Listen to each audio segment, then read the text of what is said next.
स्वरचित कविताएं एवं motivational speech और स्टडी मटेरियल के लिए शेयर एंड सब्सक्राइब करें हमारा यूट्यूब चैनल धर्मेंद्र स्पेशल और बेल आइकन दबाना ना भूलें।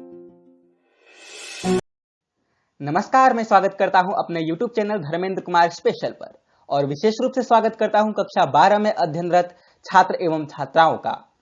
आज हम पढ़ेंगे पॉलिटिकल साइंस यानी समकालीन विश्व राजनीति का पहला चैप्टर शीत युद्ध का दौर। पहले चैप्टर का आज आखिरी और अंतिम पार्ट है। यदि आपको प्रश्न उत्तर की जरूरत होगी तो कृपया मुझे कमेंट में बताएं, जिससे कि मैं आपके लिए प्रश्न उत्तर का भी एक वीडियो बना पाऊं। लेकिन उससे पहले कुछ दोस्तों ने निवेदन किया था कि ग्रेजुएशन का भी कोर्स डाला जाए, तो मैं उन्हें बताना चाहूंगा कि ग्रेजुएशन का कोर्स डाला जाएगा, ये जरूर ऐसा किया जाएगा, परंतु अभी नहीं हो पा रहा है क्योंकि अभी व्यूज कम हो पा रहे हैं, कम आ रहे हैं, तो जिसकी वजह से थोड़ा सा मोटिवेशन नहीं हो पा रहा हूं। तो आई होप व्यूज अच्छे आएंगे तो वीडियो जरूर डलेगा। और लेकिन उससे पहले चैप्टर शुरू करने से पहले आप कॉपी पेन ले लें, जिससे कि आपका कोई भी पॉइंट मिस ना हो। यदि मिस होता है तो उसके जिम्मेदार आप स्वयं हैं। और वीडियो को लास्ट तक देखें, जिससे कि हमारे द्वारा दी गई जानकारी सभी आप तक पहुंच पाए। तो आइए शुरू करते हैं आज का अपना चैप्टर शीत युद्ध का दौर। सेकेंड पार्ट में हमने पढ़ा था कूटनिरपेक्ष क्या है, कूटनिरपेक्ष कौन सी नीति है, पृथकतावाद क्या है, तटस्थता क्या है। तो कुछ क्वेश्चंस इसमें से छूट गए थे। पहला तो ये होता है कि गुटनिरपेक्ष के संस्थापक कौन थे। तो देखिए 1956 में 1956 में युगोस्लाविया के जॉर्ज ब्रॉस टीटो ये नेता थे एक। फिर भारत के पंडित जवाहरलाल नेहरू और मिस्र के गमाल अब्दुल नासिर और घाना के एक थे, मुझे याद नहीं आ रहा है, और इंडोनेशिया के थे सुपर्णो, हाँ घाना के थे यूक्रेन नुमा।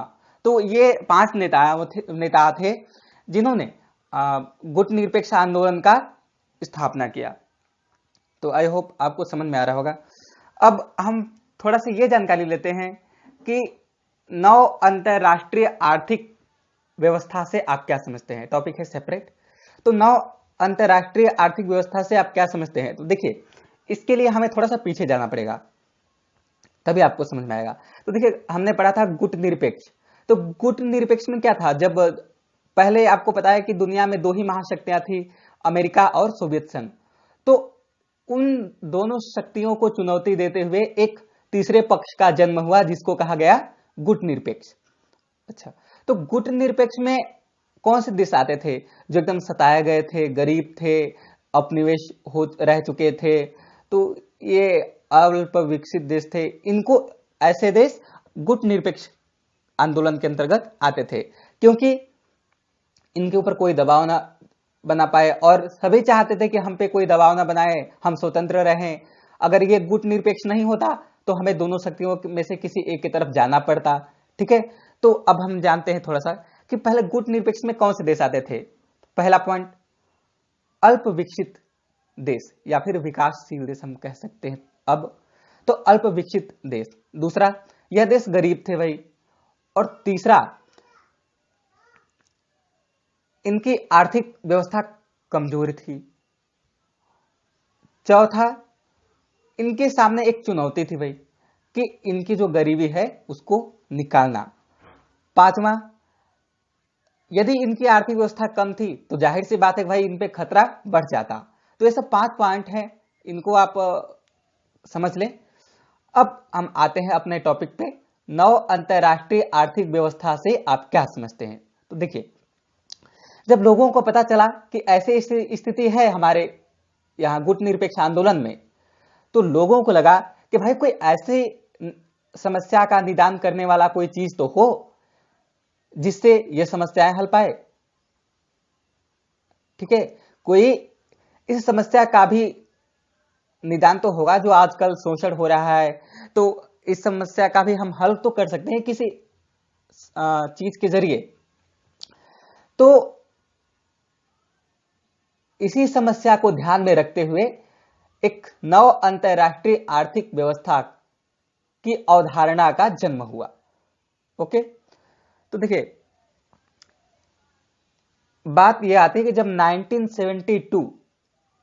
1972 में यूएनओ यानी संयुक्त राष्ट्र संघ का सम्मेलन हुआ और सम्मेलन का नाम था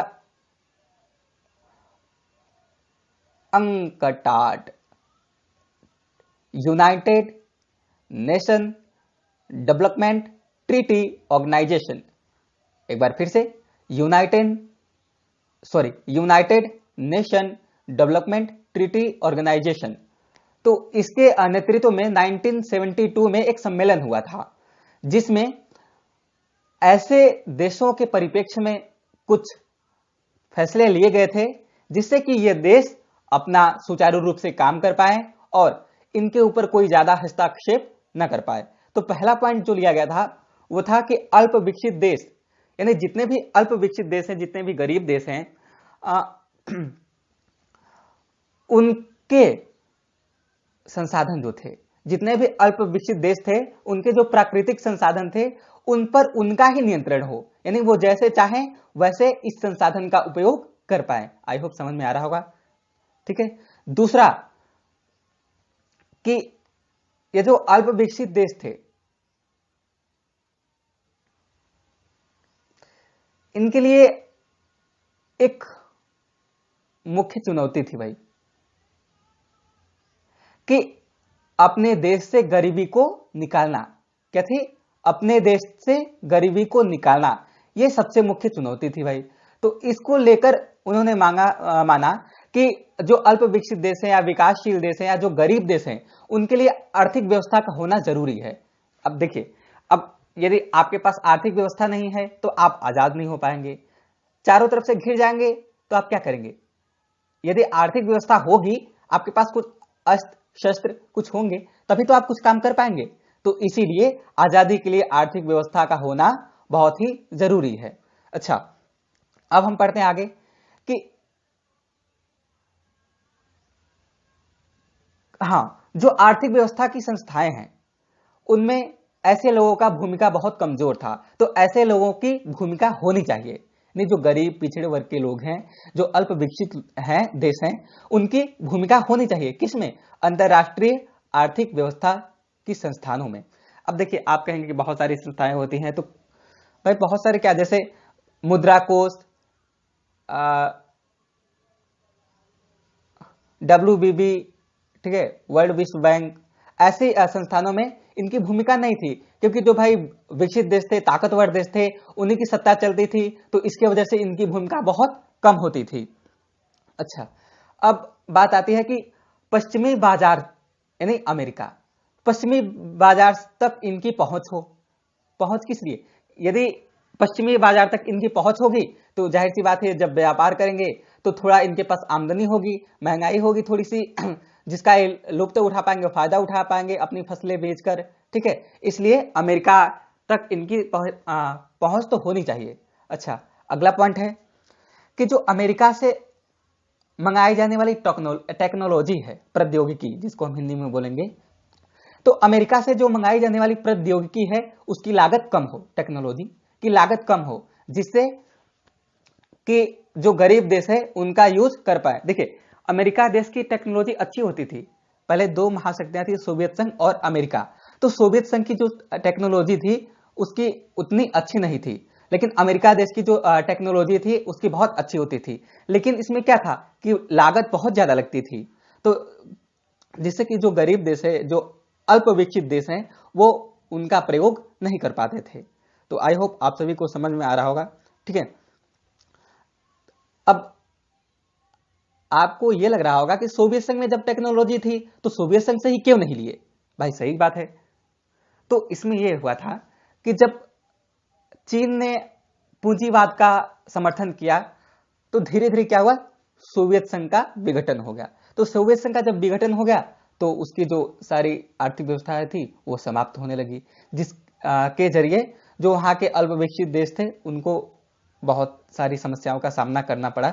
इसको हम आगे पढ़ेंगे। अच्छा, अब थोड़ी सी हम बात करते हैं ये सीटो और सेंटो क्या है। देखिए, बस इनका फुल फॉर्म और नाम याद रखना है आपको। तो सीटो का हम पहले पढ़ते हैं, SEATO. South Asia Atlantic treaty organization, दक्षिण पूर्व एशिया संधि संगठन। ओके, ईस्ट था वो, sorry, south east Asia Atlantic treaty organization, SEATO का, फिर से south east Asia Atlantic treaty organization. अगर हम हिंदी में बात करेंगे तो दक्षिण पूर्व एशिया अटलांटिक ट्रीटी ऑर्गेनाइजेशन। अच्छा, अब बात करते हैं हम सेंटो। सेंटो का होगा सेंट्रल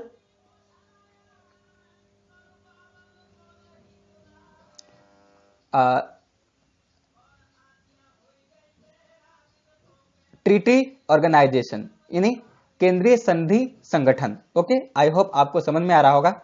तो सेंटो का सेंट्रल ट्रीटी ऑर्गेनाइजेशन यानी केंद्रीय संधि संगठन।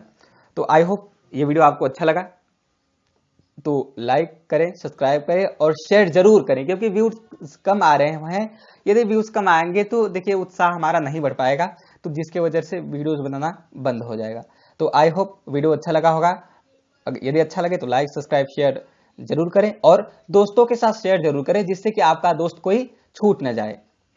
ओके, तो यहीं पे हमारा आज का वीडियो समाप्त होता है। फर्स्ट पार्ट यानी फर्स्ट अध्याय समाप्त हो गया है। यदि आपको प्रश्न उत्तर की जरूरत होगी तो आप मुझे कमेंट में करके बताएंगे, या फिर हमें व्हाट्सएप के जरिए आप बता सकते हैं। मैं इसमें आपको अपना व्हाट्सएप नंबर डिस्क्रिप्शन में दे देता हूं, तो वहां पे हमें आप मैसेज कर सकते हैं। Thank you. जय हिंद, जय भारत, वंदे मातरम।